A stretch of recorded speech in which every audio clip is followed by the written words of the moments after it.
Hello students, welcome to all of you in the next video of grammar. आज मैं इस video lecture में आपको नरेशन में इम्परेटिव सेंटेंस पढ़ाऊंगा जिसमें लेट से शुरू होने वाले वाक्यों के बारे में हम चर्चा करेंगे।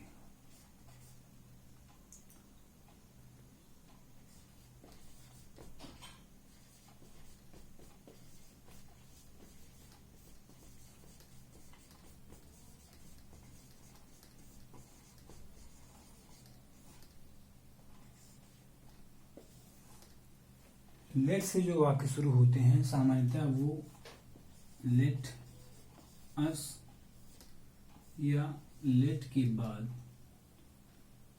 थर्ड, फर्स्ट, सेकंड पर्सन्स का यूज होता है। जब लेट से वाक्य शुरू हो और उसके साथ अस आया हुआ हो तो उसमें सामान्यतः जो है किसी प्रस्ताव के बारे में बात होती है, कोई प्रपोजल रखा जाता है। जैसे एग्जाम्पल में हम ले लें कि Ram said let us play cricket. Ram ने कहा कि आओ हम क्रिकेट खेलें। तो राम जो है वो प्रस्ताव रख रहा है कि आओ हम सभी लोग क्रिकेट खेलें। इसमें ना तो कोई रिक्वेस्ट है और ना ही तो कोई कमांड है, ना कोई एडवाइस है, बल्कि यहाँ पर प्रपोजल है।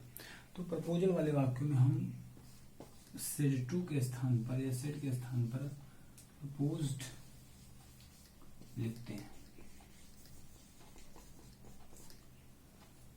तो आप लिखेंगे राम प्रपोज्ड दैट, लेटेस्ट को हम दैट तो लिख दिए दैट दे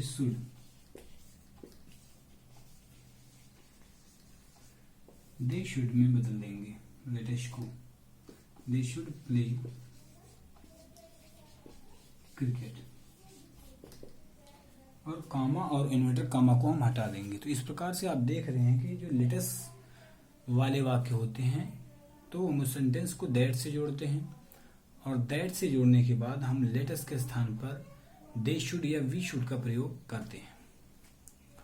दूसरा एग्जांपल हम देखते हैं।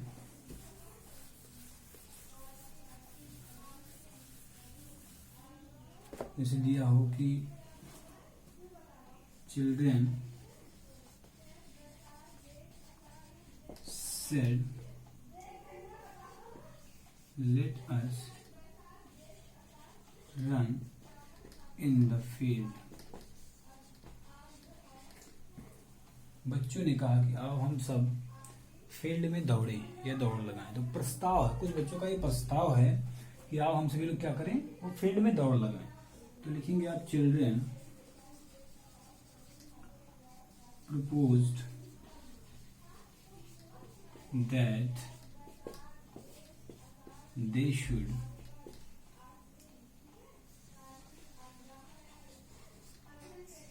run in the field। इस प्रकार से आप दैट से जोड़ेंगे सेंटेंस को और सेट के स्थान पर आप प्रपोज्ड का प्रयोग करेंगे। आइए अब हम देखते हैं जो लेट के बाद सामान्यतः अस ना आया हुआ हो तो ऐसे सेंटेंस को हम कैसे बनाएंगे। जैसे दिया हो कि राम सेड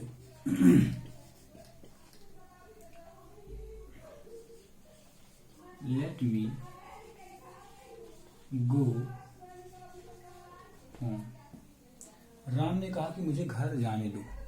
तो मुझे घर जाने दो में आप रिक्वेस्ट ही मान सकते हैं, क्योंकि कोई किसी से अगर ऐसे पूछेगा कि मुझे घर जाने दो तो वो सामान्यतः रिक्वेस्ट में आएंगे। तो ऐसे सेंटेंस का नरेशन करते समय हम भावार्थ को देखेंगे, रिपोर्टेड स्पीच के सेंटेंस के भाव को देखेंगे कि वो किस टाइप से भाव निकल रहा है। अगर बड़ा कोई किसी छोटे से कह रहा है तो वो आदेश हो जाएगा, यदि छोटा किसी बड़े से कुछ कह रहा है तो विनती हो जाएगा। सामान्य तौर पर बातचीत हो रही हो तो वहां पर एडवाइस या सजेस्टेड हो जाएगा। तो आप उस प्रकार से आप सेट को बदलेंगे, लिखेंगे आप राम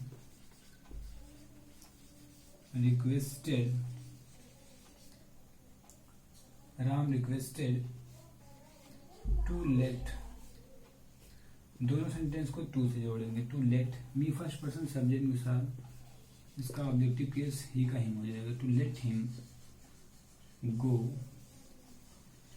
होम। इस प्रकार से आप जो है लेट के बाद अगर कोई और आया हुआ, अस के अलावा कुछ और आया हुआ है तो उसको हम टू से जोड़ेंगे और इसके अर्थ के अनुसार हम इस सेड को रिक्वेस्टेड, ऑर्डर्ड, सजेस्टेड, एडवाइज्ड इत्यादि में जो है वो बदल लेंगे। तो कुछ और एग्जाम्पल भी हम जो है वो देखते हैं, जैसे दिया हो teacher said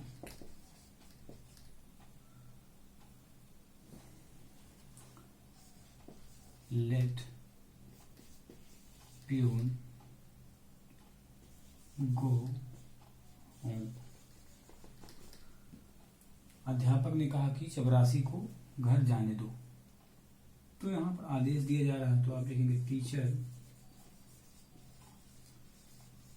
ordered to let peon, क्योंकि थर्ड पर्सन का जो है वो पर्सन का नाउन है इसलिए चेंजिंग नहीं होगा। To peon go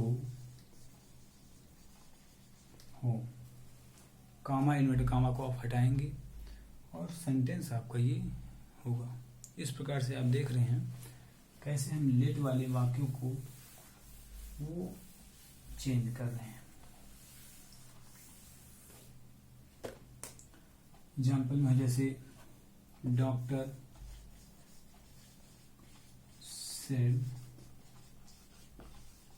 let it eat at 8 PM। Doctor ने कहा कि इसको 8 बजे खाओ। डॉक्टर अगर किसी से भी किसी व्यक्ति से डॉक्टर कोई बात कहेंगे तो वो सामान्यतः एडवाइज या सजेस्टेड में आता है। एडवाइज सलाह देते हैं डॉक्टर साहब, तो हो जाएगा doctor advised to let it eat at 8 PM। इस प्रकार से जो है आप लेटस वाले वाक्यों में आप प्रपोज्ड का प्रयोग करेंगे और लेट के बाद अस नहीं आया, कुछ और आया हुआ है तो वहां पर आप रिक्वेस्टेड, एडवाइज, सजेस्टेड, कमांडेड इत्यादि का प्रयोग करके दोनों सेंटेंस को आप टू से जोड़ेंगे। तो मैं आशा करता हूं कि ये लेट वाले वाक्य जो है आपको समझ में आया होगा। धन्यवाद।